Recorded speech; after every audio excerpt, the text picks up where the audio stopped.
Ubuntu! Fala galera, eu sou João Rafael Ramos dos Santos, sociólogo e mestre em educação pela UFRJ. Esse é o primeiro Afroliterato. E no programa de hoje a gente vai falar um pouquinho sobre Ensinando a Transgredir, a Educação como Prática da Liberdade, da autora Bell Hooks. Sejam bem-vindos!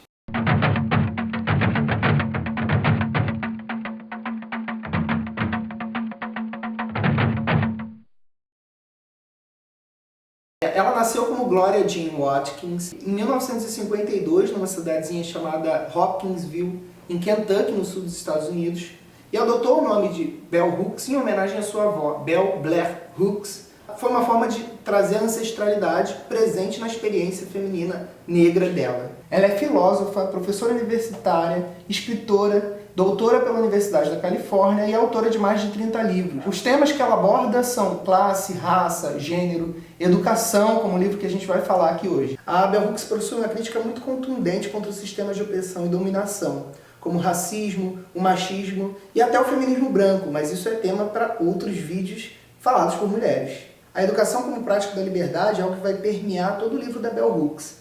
E a gente vai perceber logo no início da obra o estudo como um ato contra-hegemônico, como uma forma de resistir às estratégias de colonização e dominação branca e racista. A gente vai ver também, logo no início do livro, a diferença entre educar para dominar e educar para libertar. Durante a infância, a socialização e a infância da Bell Hooks, ela passou por um sul dos Estados Unidos segregado, na qual existiam escolas para negros e escolas para brancos.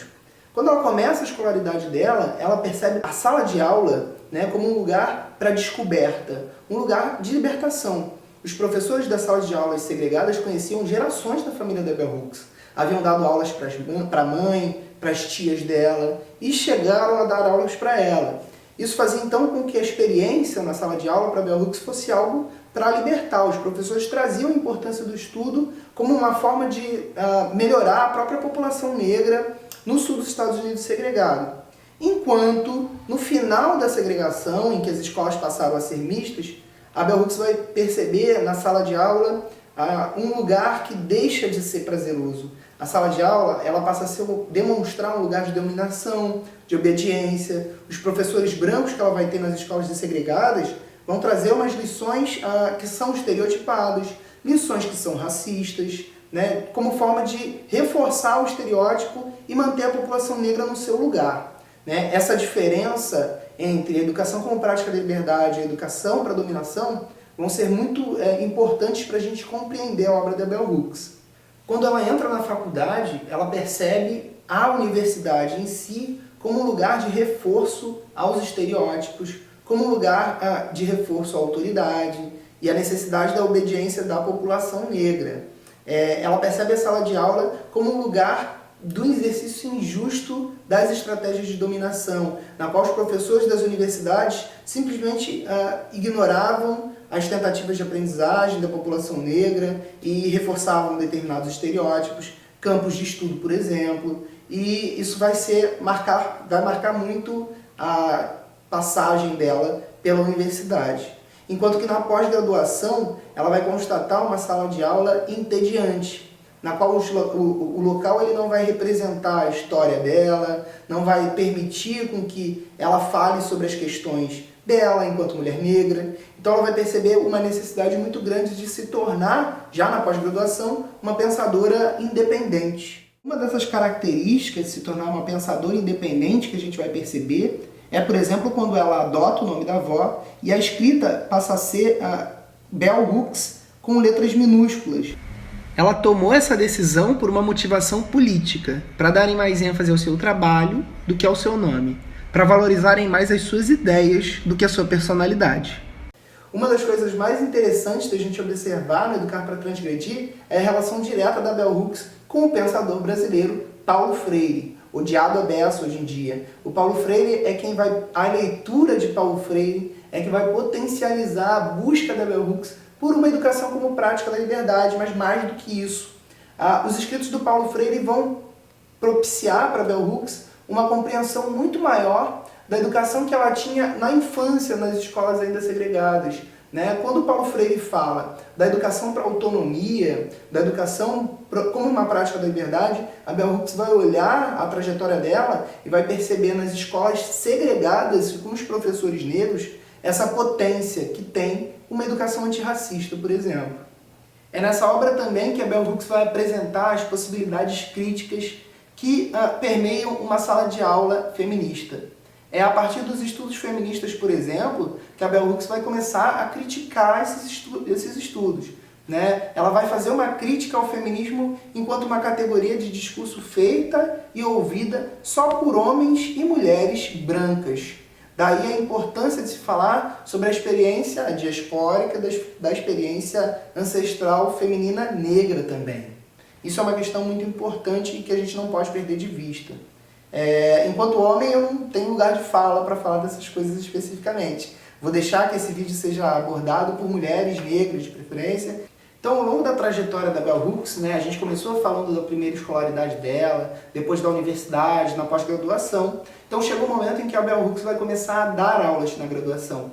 E ela apresenta para a gente o desafio de uma sala de aula que é tradicional, né? E o primeiro desafio que salta aos olhos da Bell Hooks é a questão do entusiasmo dos estudantes dela. Ela entra numa sala de aula e percebe uma dificuldade muito grande de você chegar lá com um entusiasmo para abordar questões fundamentalmente diferentes da educação tradicional, só que ela encontra uma resistência muito grande por parte dos alunos dela, e essa resistência em não querer debater, não querer ver as coisas de uma forma diferente, por exemplo. Então ela vai falar que o estímulo ao entusiasmo numa sala de aula tradicional já é, por si só, um ato de transgressão.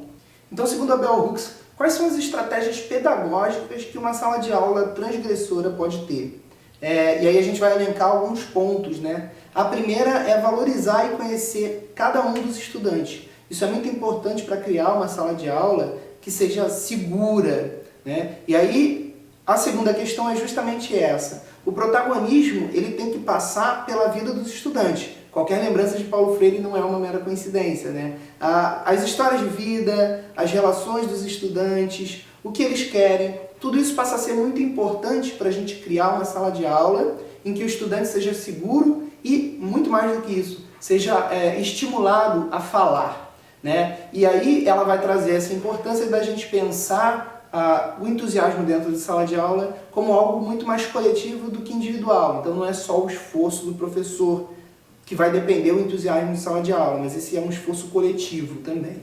As práticas da Bell Hooks elas vão nascer de uma integração entre as perspectivas anticolonialistas, feministas e críticas, né? Isso vai trazer uma mistura de múltiplas perspectivas que vão ajudar a Bell Hooks a pensar, por exemplo, a questão de que alguns estudantes simplesmente têm medo de transgredir algumas fronteiras.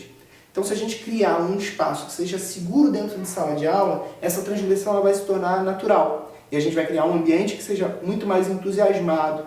E é esse entusiasmo que vai criar um estudo que seja muito mais potente. Um estudo que seja, acima de tudo, antirracista. A Bell Hooks, eu e qualquer professor que se quer antirracista compreende bem a dor que é abandonar as velhas formas de pensamento.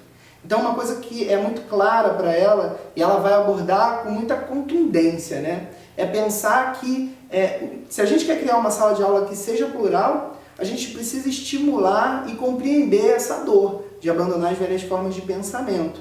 Porque a gente quer um ambiente que seja um ambiente de transgressão, mas é um ambiente de transgressão que também vai propor uma criação, né? Outra forma de ver o mundo. Isso dói muito porque incomoda muitas vezes. E esse incômodo é algo que a gente tem que pegar, laçar e transformar numa sala de aula que seja plural. Então, a sala de aula, ainda com todos os problemas, né, da educação tradicional, ela continua sendo um lugar pelo qual a gente vai conseguir criar esses espaços, contar as nossas histórias e, de fato, transgredir a tudo isso como uma forma de ver a educação como uma prática de liberdade.